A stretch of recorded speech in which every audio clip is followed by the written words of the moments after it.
Hello, Naked Parent Nation, and welcome to today's episode of the Naked Parent Podcast.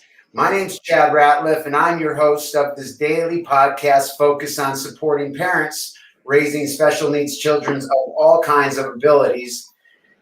And if you would like to help us with this movement and reach parents around the world who are suffering while raising special needs children, please subscribe to our channel and rate and review the show. We can be on top of the suggestions when iTunes puts content in our area up, and that way parents that are searching for answers to their struggles or answers to their questions can reach out and see our show and become a part of this family. So today I'm excited to introduce you to Kaylee Craig. You're going to love her story. It is one filled with trials and successes, and she's a great person to talk with. So, Kaylee, thanks for being on the show today. Thank you for having me. Good to be here. Yeah, from Texas, did you say? Are you from Texas? Yep. All Down right. south. Down south in Texas. Yeah. So Kaylee's a 30-year-old single mom of two boys. Her oldest is 9 years old and on the spectrum. She's a preschool assistant teacher and has worked in the school districts for 11 years. I just found out that her son is now moving into a new program and will no longer be at mom's school. Is that something that son is nervous about, or mom's nervous about, or who's the most nervous about that transition, Kaylee?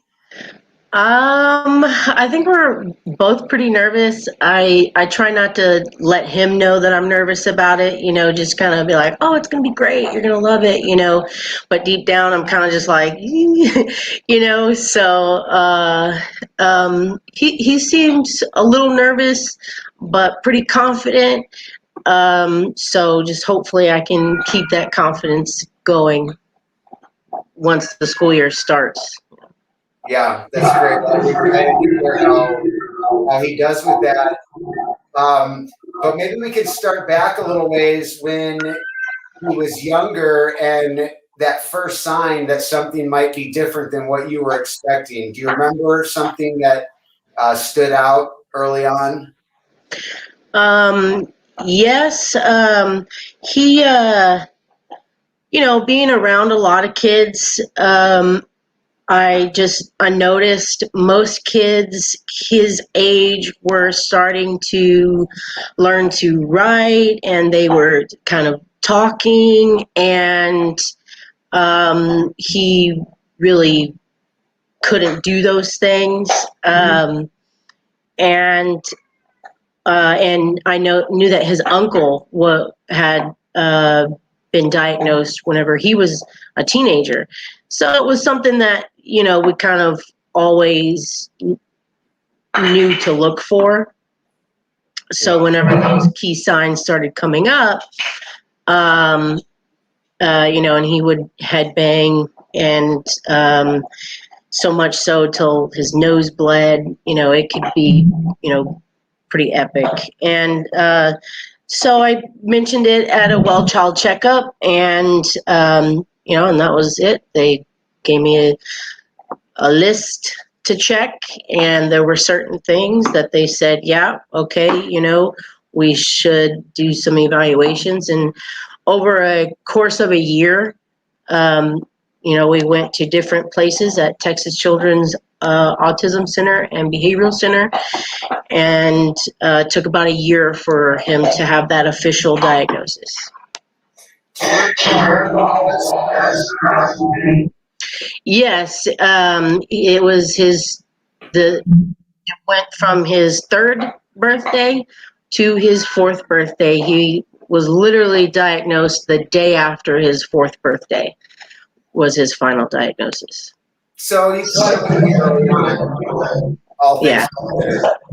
And then was your doctor supportive of, kind of getting these tests and getting these referrals?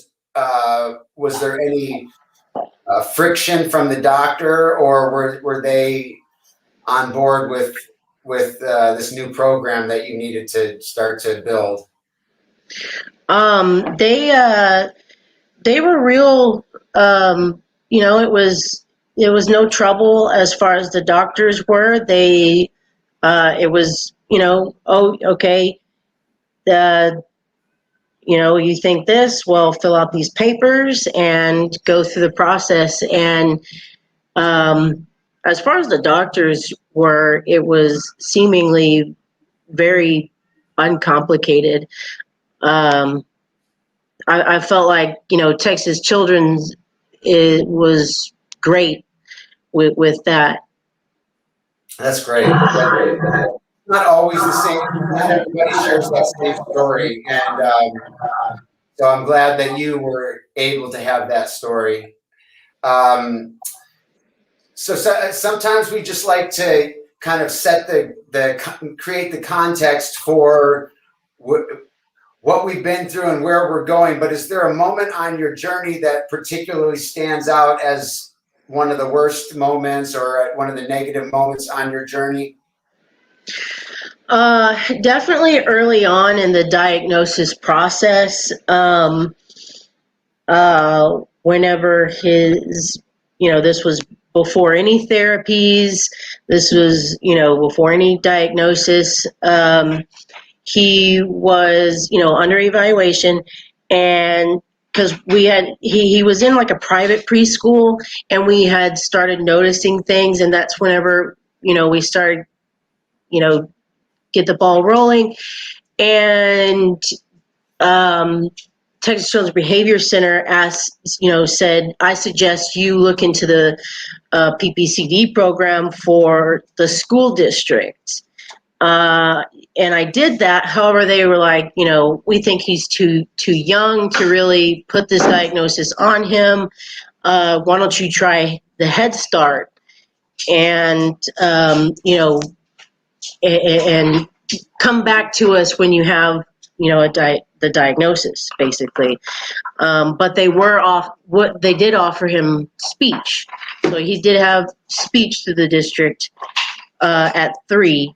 And then we got him into the Head Start program, and they were much more dismissive of everything. Their like handbook and everything said that, we make accommodations and have plans for these disabilities, and autism was like top of the list. And so I was really surprised. They tried to tell me that, oh, we don't do anything for it. And I kind of showed them, well, your handbook says otherwise. So what's going on with that? And they're like, oh, I'll look into it. However, they would just kind of like leave the office before I could get there. I'd pick them up at 4. The teacher would always, and I noticed he started having like a major decline in wanting to go to school. The daycare teachers could no longer put him on the bus. They'd have to have me help, because he'd kick and scream and cry. So like these things were really weird. Like what was going on to where he was just not willing to go to this place. And I could never get a email response from teachers. I could never get a written response from teachers there. And they started writing things in his folder that were suspicious things, because like I said, he couldn't really speak. He could say maybe a couple of words. Most of the time it was just kind of gibberish. And they would write things that was like, well, I know he couldn't have possibly said that, because it'd be like a 10-word sentence. And I had talked to my boss at the time about it, and that school was not far from my school. And so he was like, well, hey, you have time on your lunch break, why don't you swing by? And so I started just kind of popping in, kind of like, what's going on in here? And, in the middle of the day. And I saw him well, all the other students were at this big table with the head teacher sitting there eating their lunch, where the aide had him under the table, and like the chairs were pushed in like as if to block him under the table, and he's like screaming, and she's not like kicking him per se, but she's kind of like doing her foot like a kicking motion to kind of keep him under the table.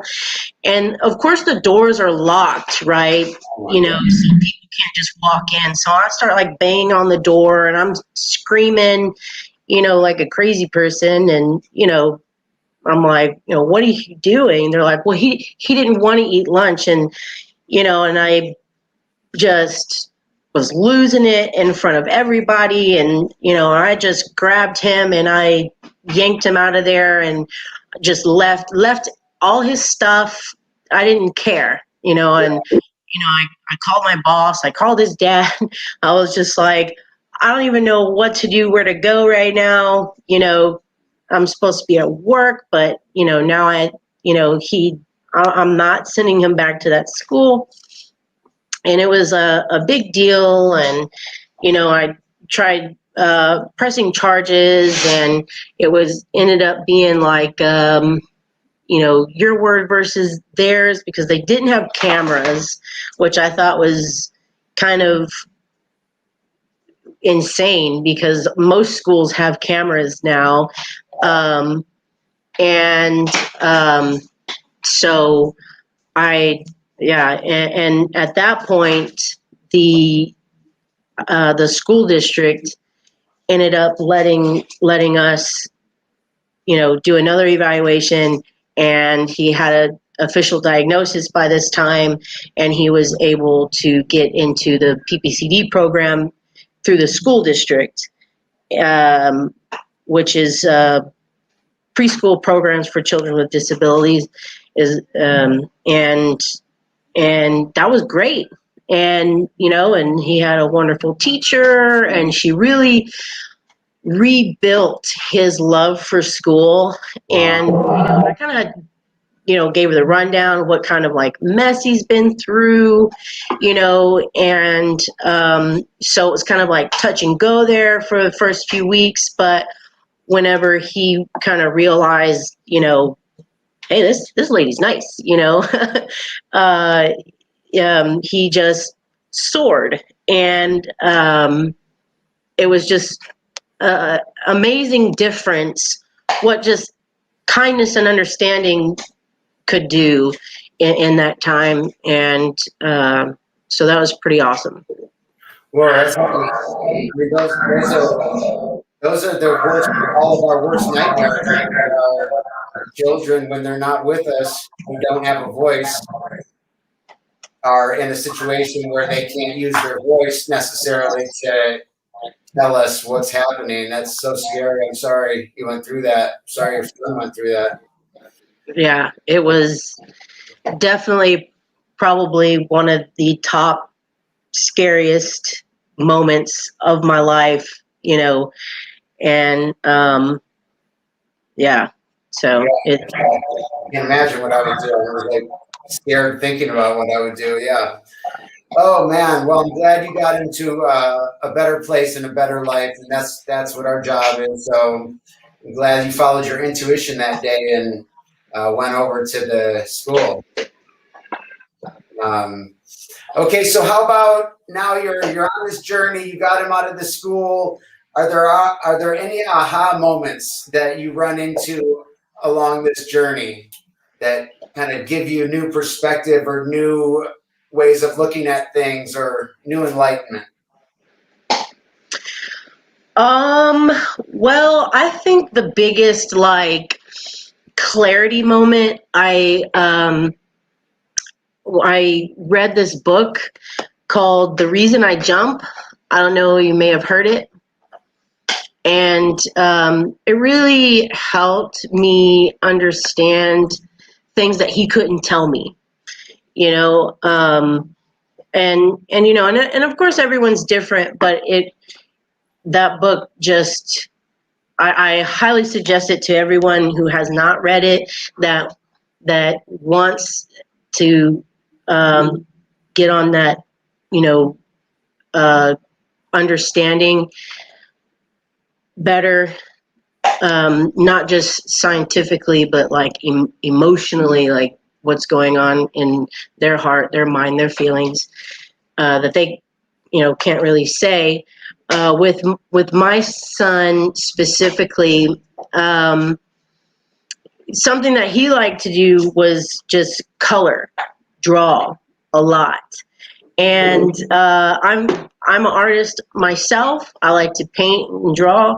And so I always had lots of paper around. And so I had easels and just paper everywhere. And he would draw. He would draw things that would pertain to however he was feeling. And, because, sometimes he's gotten really good at being able to communicate certain things, but there's sometimes where he gets overwhelmed with a feeling and maybe he doesn't feel comfortable saying it out loud. And, I keep dry erase boards all over the house, and he'll draw it out and he'll just kind of, pull me over and point at it, and so then I'll kind of talk about it, and that's been really good, finding his little niche like that. That's cool. That's really cool. And what is his speech sort of level? I mean, is he fully verbal? Is he nonverbal with some language? What's his speech abilities? At this point, he is fully verbal.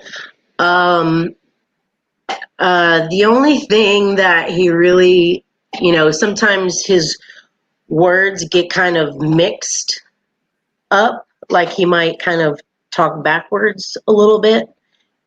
Grammar can, but overall, he graduated his little speech therapy from school and stuff like that. So he's really, really, really come a long way when it comes to speech therapy and stuff like that. Because whenever we had first started the whole journey, he was considered nonverbal because he talked a lot, but it was, his own little language, and that was fun.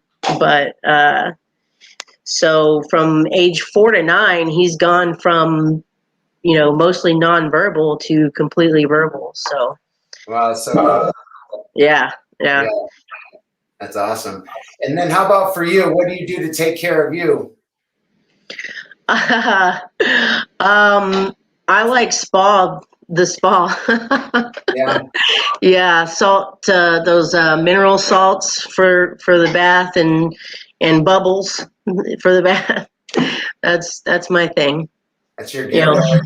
Yeah, by end of the day, kids are in bed. All right, we're gonna chill in a nice hot salt bath.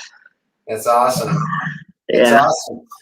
You said you have a favorite quote. If I ever slip, I fall into a better situation. Yes. I love that. Yeah, it's actually from a song. And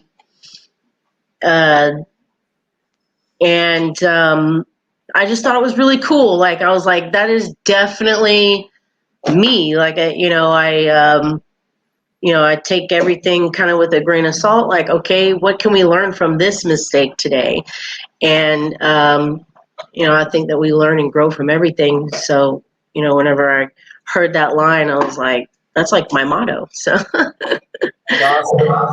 I love when I have that to live the way you just spoke. Because some days, because I believe that through and through, just like you do.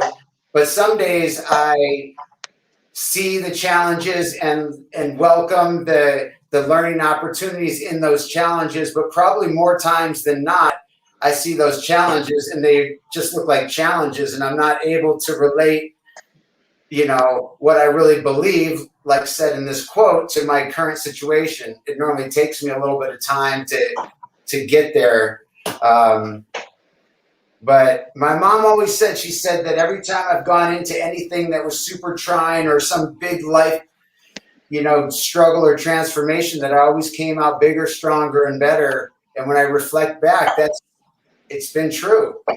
Yeah. It's been true. So. Yeah, that's awesome.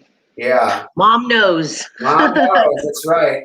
So we Yeah. do like a little lightning round where you give one word to one sentence answer so we can go through a couple questions. Are you game for that?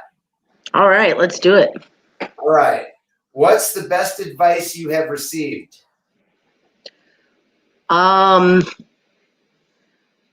Know your research. Do your research. Share a personal habit that contributes to your success. Don't take no for an answer. Do you have a top resource and recommendation to share with other parents? Local library is highly underestimated. I like that.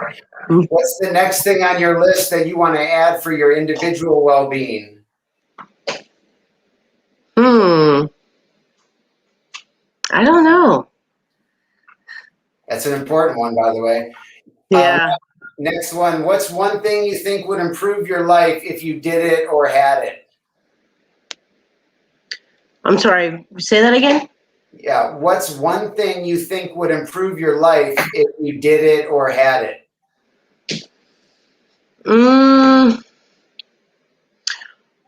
Probably a vacation home. Yes, I love it. Vacation home. And yeah, like countryside. Get away from technology and everything. Get away for the summer. I love it. If you guys need movers to help move some of your stuff there, give me a call. I can lift things up to 100 pounds maybe. But I've appreciated the conversation and kind of getting insight into your journey raising your child, and you have another child as well. Is that right? Yes. You have another child as well. How do they get along?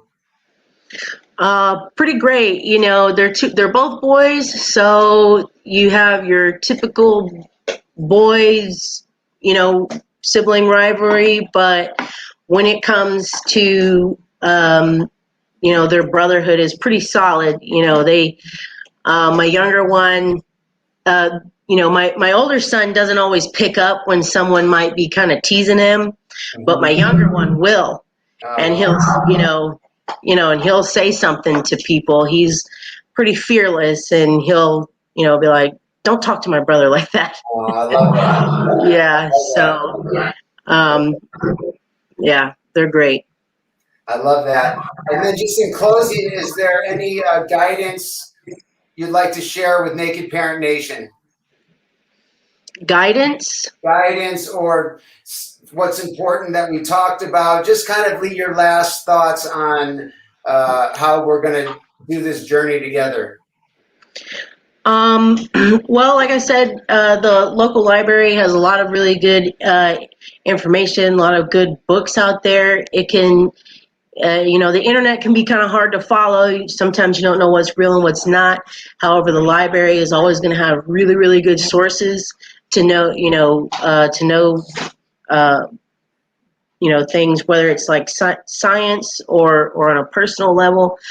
Lots of people writing from the perspective of someone on the spectrum is really, really good stuff to read. And also knowing your rights in the school system is extremely, extremely important. Biggest tip, at the end of the day, know that the parent is in control. Like, a lot of times you're made to feel like you have to do what they say, but that's not the case. That's very important to know, that at the end of the day, the parent has the say-so. I love that. I appreciate that. I appreciate your time that you took with us today, and telling all of us parents that we are in control and we know what's best for our kids. And it's our job to advocate for them. Kaylee, I wish you all the best and would love to touch base with you down the road and just get an update on your journey. But thanks for being with us today. Definitely. Thank you for having me. It was awesome. All right. Bye-bye. Bye.